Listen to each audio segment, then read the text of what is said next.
Good morning. Katatapos ko magdilig sa labas, sa backyards. At mainit na kaya pumasok na ako dito.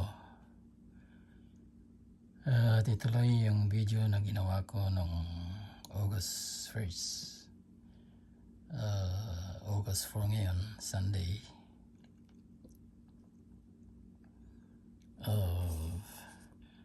Kaya ito, simulan na natin. Punta tayo sa Yahoo.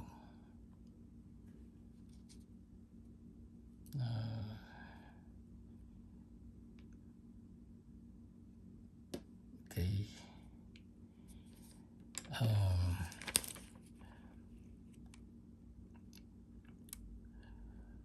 Ang ginagawa ko na ito ay may para sa mga bagong viewers. Mahirap intindihin kung hindi nyo napanood yung mga previous video ko. Pang 10 video na ito tungkol sa investing. Kaya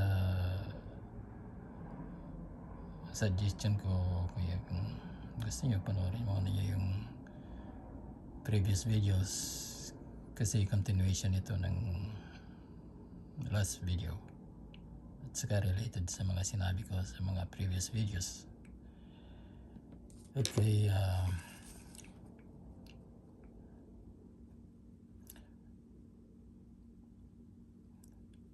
ang sinusunod kong parang guide sa pag-invest ay yung parang analogy sa yung pupunuin mo yung baso ng tubig ginagamit ang kutsarita.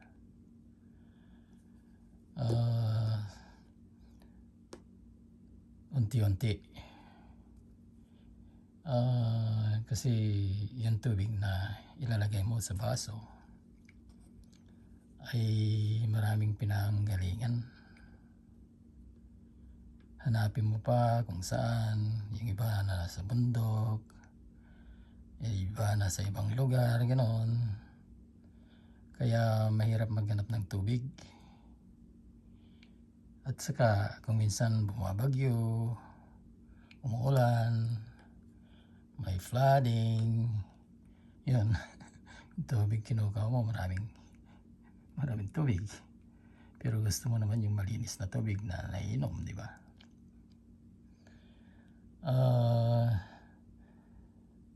Kaya ang pagkukuha ng tubig ay complicated. Marami kang dapat pag-aralan, siyempre. Kung mga locations, mga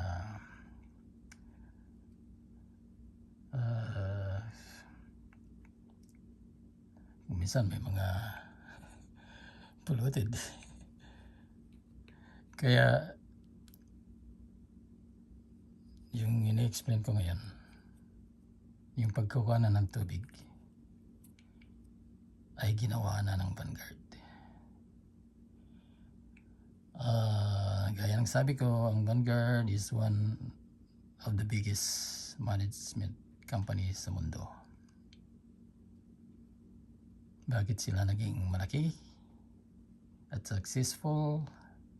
Kasi dahil sa mga tao nilang mahuhusay, mataas ang pinag-aralan, mga experience, marunong mag-analyze, marunong mag-plano, and everything. Kasi matataas ang sweldo nila doon. At saka kung hindi ka nagpi-perform, palagay ko yung management, wala kang production, mapapa-fire ka, di ba? Kaya yung mga problema sa pagkuha ng tubig, kung saan may bagyo, may flooding, may earthquake, may fire, Hindi mo na kailangan yun kasi ginawa na ng Vanguard yun. Ang gagawin natin is pipiliin mo na lang. Nasa harapan mo na. You don't have to go anywhere. Diyan ka lang sa kwarto mo kung saan ka comfortable. Nasa garden, gano'n. With the point of your fingers lang ang kailangan mo. At saka yung kaunting knowledge. Kaya ang ginawa ko, gaya ng sinabi ko, gumawa ko ng listahan galing sa Vanguard. I don't have to go research. Kaya nang sabi ko, na-research na yun. At saka pwede kang mamili ng iba, hindi lang Vanguard. BlackRock is number 1, but I pick Vanguard kasi familiar na ako doon. Okay? Ito mga suggestion ko lang ito according to my experience at saka pagbabasa. Maaaring hindi sa inyo, so okay lang. Pinapakita ko lang ito sa iyo in case na may mga tao dyan na gustong mag-invest, nag-aalangan, very risky, maaaring makaguide sa inyo. Kung meron may isang taong nakinig o yun, ginagawa ito para sa anak ko, apo ko, kasi hindi rin sila nakikinig sa akin. Maybe in the future pag wala na ako, maaaring mapanood nila ito. Yun lang ang reward ko sa paggawa ng video na ito. Okay, so much of that, and let's go with yung listahan na ginawa ko. Okay, listahan na ginawa ko, yan. Okay, last video bumaba red lot ito noong August 1 was bumaba lahat, kaya noong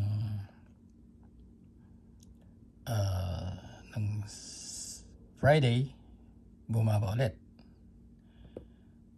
Ngayon, yung guideline ko rito sa pagbili, pag bumaba ng 2%, bibili ako ng kaunti, gaya ng 5 shares, ganun, which I did. Bumili ako ng 5 shares sa mga gusto ko, sa mga napili ko. Tapos the following day, bumaba na naman. Kaya ito, gaya nito, yan, high dividend yield index fund, the last 5 days bumaba siya ng 2.37. Nung first day siya bumaba siya ng yan, tapos the following day bumaba siya, kaya bibili ka ng 5 shares, ganun. Ngayon, pag bumaba na naman sa Monday, tignan mo kung bakit bumaba. Ano na naman ang reason? Ang reason ng pagbaba ulit ay ang unemployment. Yung second day bumaba ulit kasi unemployment ang main reason kaya bumaba yung unemployed. Sa Monday, different reason pag bumaba ulit. Ititignan muna natin kung anong reason dahil hindi natin alam. Pero makikita mo ang stock market kung bumaba the first trading day sa Monday. Pero as of ng Friday, bumaba ito ng YTM ng 2 point. Pumili ako ng 5 shares. Kaunti lang. Gamit ang kutsarita, 5 shares. BDE, last 5 days, bumaba siya ng 4. Oh, ang laki ng baba niya, last 5 days. Dahil ng first day, 2.9%. Like I said, mababa lang yung binili ko, tapos bumaba ulit. Bibili ka ulit ng 5%, ganon. It's up sa inyo kung magkano gusto nyo. 1%, 2%, 3%. No, I mean, kung ilan ang gusto nyong bilhin.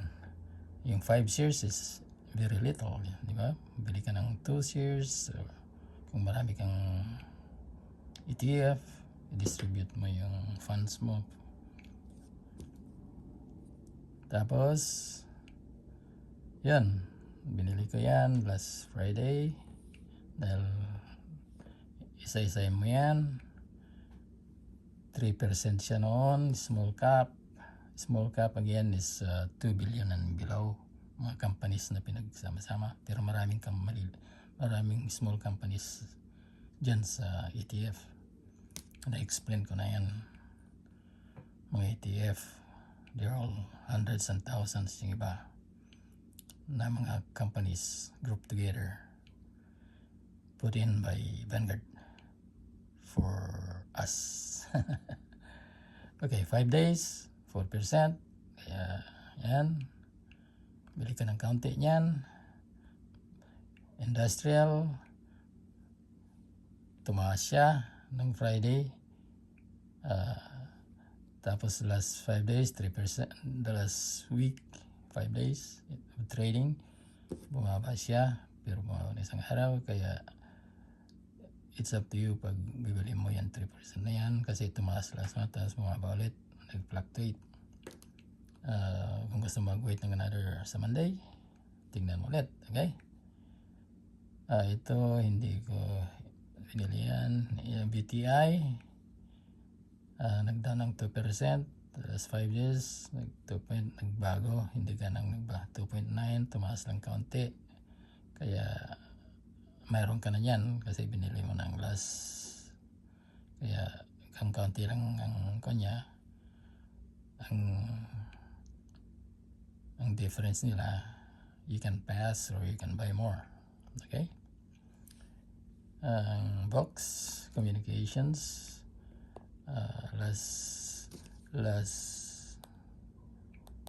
yung day na yan, day 2, tapos last 5 days, di nakabili ka ng last time kung bumili ka, dahil 2 kung bumili ka ng kaunti, tapos yan, hindi kumita na yung pera mo. Hindi ka na bibili, di ba? Kailan mo ipagbili, that's another video. Okay. BV, that's large cap. Ang ibig sabihin ng large cap is mga companies grouped together na over $10 billion ang market cap ng mga company. Dyan. Nag-down siya ng 1.9%. Tapos nag-down ulit siya the second day trading. Nag-down siya ng 2. Dahil ang threshold ko is 2%. Bili ka ng 5, ganoon, o 3 shares. Parang remember the kutsarita. Okay, huwag gagamit ng pala, that's very risky. Kutsarita, gaya ng bili ka ng 5, 5 lang, huwag lang lalampas ng nasa sa'yo. Kung magkano gusto mo, it's up to you. Pero ako, kutsarita, remember, kutsarita. Okay, baby, yung MGV, yung mega cap is over $10 billion companies. Maraming company yan, maraming sector. Huwag mo nang isipin yung mga allocation at saka diversification, nandiyan na lahat. Nag-down siya ng 1.45%. 5%. 5 days, nag-down siya ng 2. Okay, lumampas konti ng 2. Kaya last time, hindi ko binili. Possible bibilin ko ngayon. No, maghintay muna ako ng Monday. Pag bumaba ulit, saka ako bibili. Okay? Okay. Healthcare index. Ito, ang index, that means maraming company yan. Index nga eh. Nag-down siya ng 47%, kaya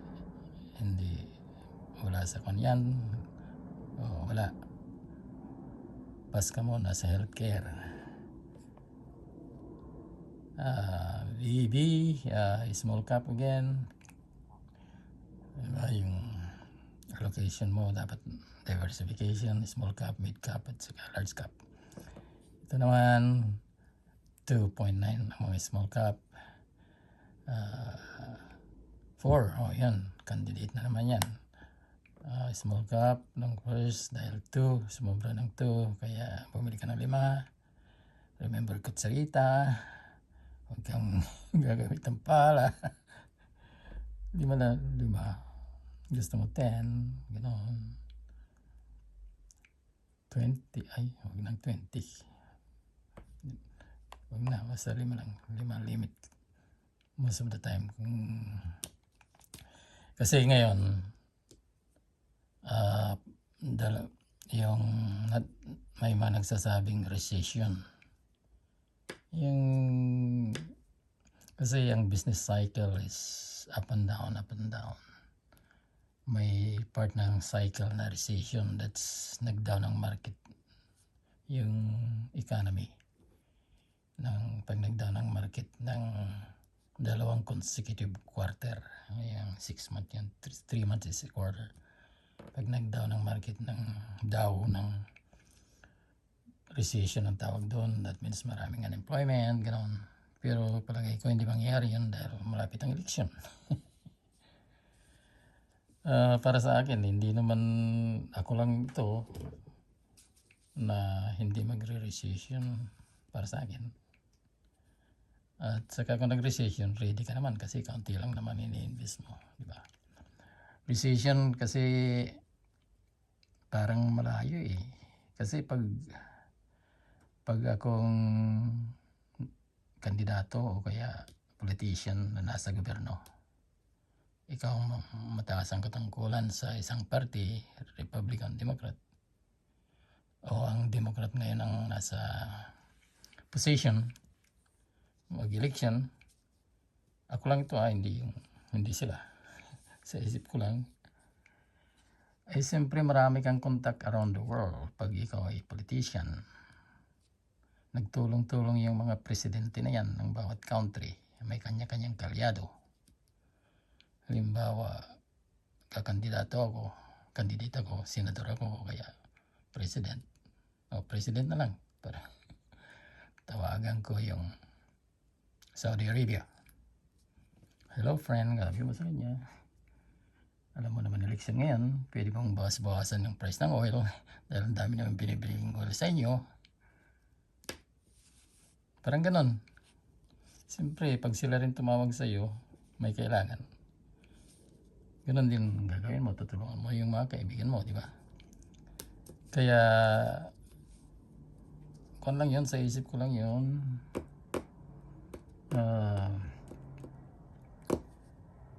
Kaya ang recession ay normally mahirap mangyari sa election year. Kasi masisira yung current administration. Kaya gagawin lahat ng administration gaya ng pagbaba ng interest rate na hinihintay ng mga investors na ibabang interest rate, hanggang ngayon wala pa. Kaya one reason yun na bumababa ang stock market, palagay ko lang.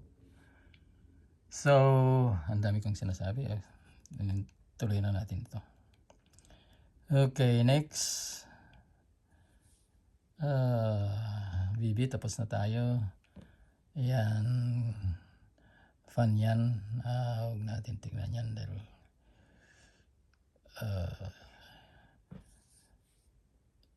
ito yung total stock market, VT. One day is down siya ng 1.8, 2.9, 2.9. Pag second down, kailangan mga 2, dapat maging 3, ganun. Pag nag 3 siya doon, parang signal sa akin para bibili, ganun. Kaya pass mo na yan, hintayin sa Monday.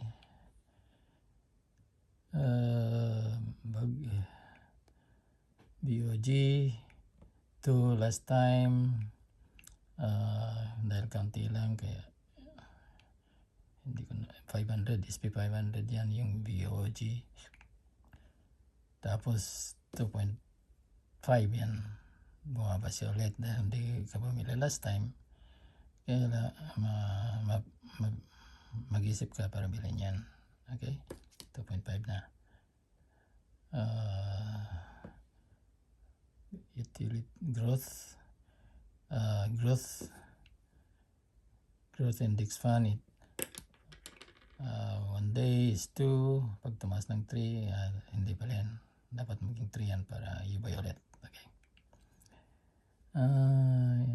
yan, mega cap, like I said, over 10 billion, 1.8, hindi ka bibili yan. 2. Sa price nito 191, bili ka ng konti. Okay, BDC, ito yung stable index. Hindi siya nag-down kaya pass, hindi siya nag-down kaya pass. BO 1 point kaya walang 2. 5 days 2.1, bili ka ng kaunti kaya lumabot ng 2. Okay,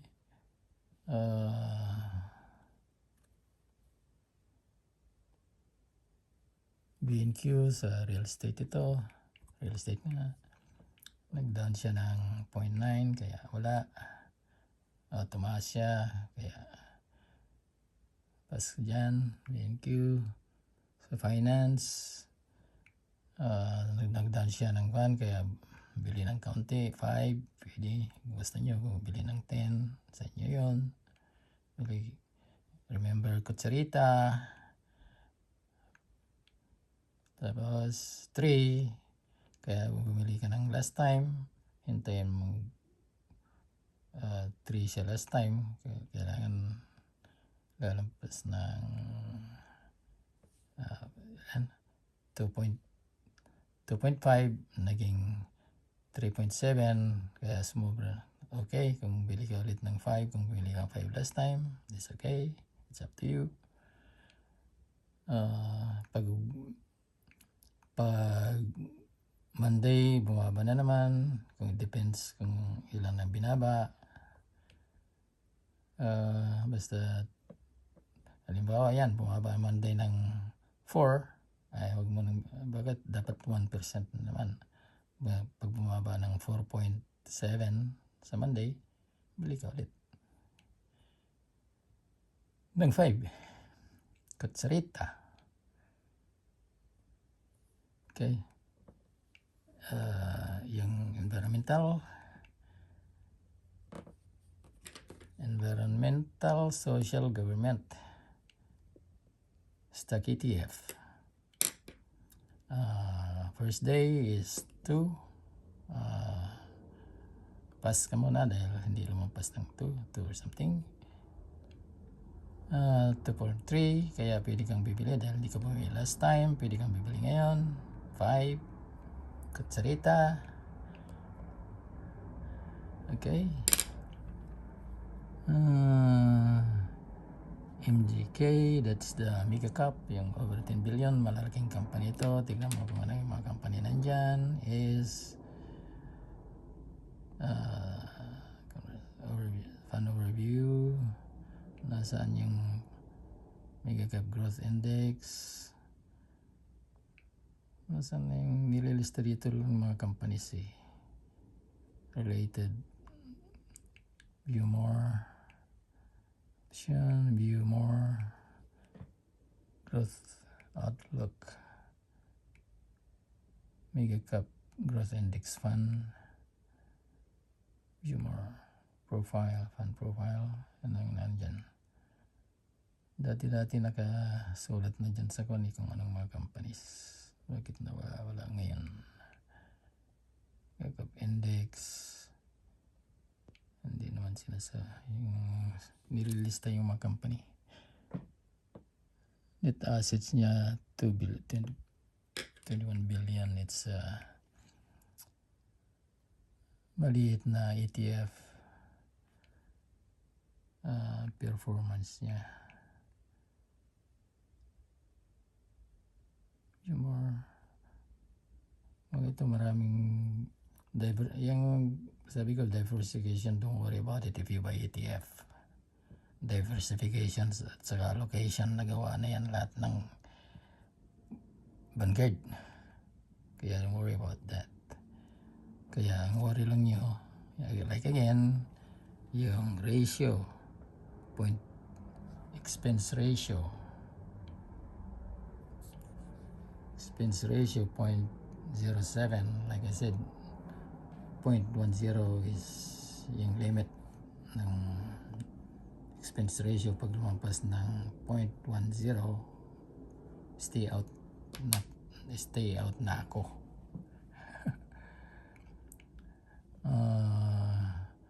Market cap, i-google na lang yun.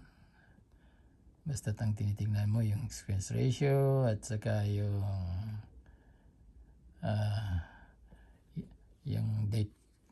year-to-date return is 14%. Yan ang tinitingnan ko. 1 year return is 24%. So, yan ang tinitingnan. Next is the Russell 1000 or more than 1,000 companies to sa Russell. Ang tinitingnan mo yung 2 point, kung binili ka ng 5 last time, tingnan mo kung anong nangyari. Don't buy kasi yan din kakunting pagbabago, hindi siya nagdaan ng 2.5 sales of nagkon lang siya ng 0.4, kaya steady ka lang sa 5. Kung bumili ka ng 5, 10 kung 10, ganun. Mura naman yan compared sa iba. 88 per share. Okay, tingnan mo rin yung year to date niya. Yung return niya 13%, 1 year return is 23%. See. Okay, and VGT is 2 point, kaya possible bumili ka last time ng 5. Ngayon, the following day, 2 point, nagbumaba ulit siya ng 4. Oh, bili ka ulit ng 5. Remember, kutsarita, konti-konti. 4, naging 4% na. Bili ka ulit ng 5. Bumaba ulit ng, pag umabot ito ng 6, bili ka ulit ng another 5. Sa Monday.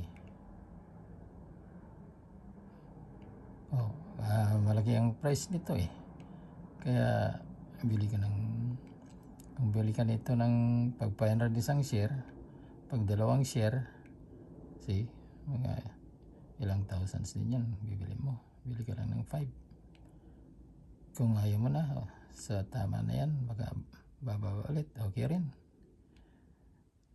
Ayaw mo na mag-invest dyan sa information technology, tingnan mo ang return naman niya. Kung satisfied ka sa return niya sa 1 year is 10, sa year to date. Satisfied ka 20% sa 1 year. Ang mga returns na yan, it's not guaranteed, okay? Ang 5 years, return niya is 150. So that means it's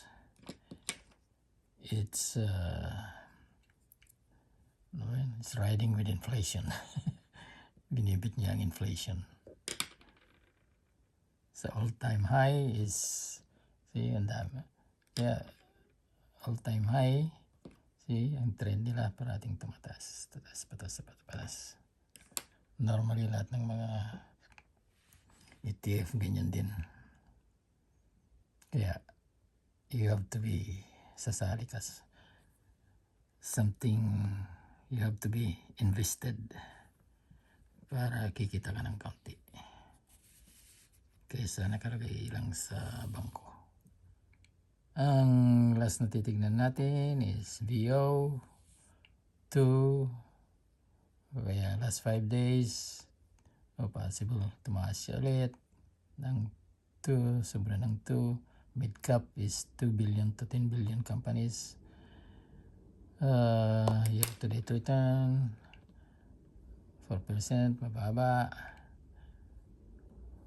1 year return 8%, mababa ang mid cap. Kaya it's up to you. Medyo mataas, mahal ito, kaya bili ka lang ng 2-3 ganun. It's up to you. Okay, yun ang update ng ginagawa ko.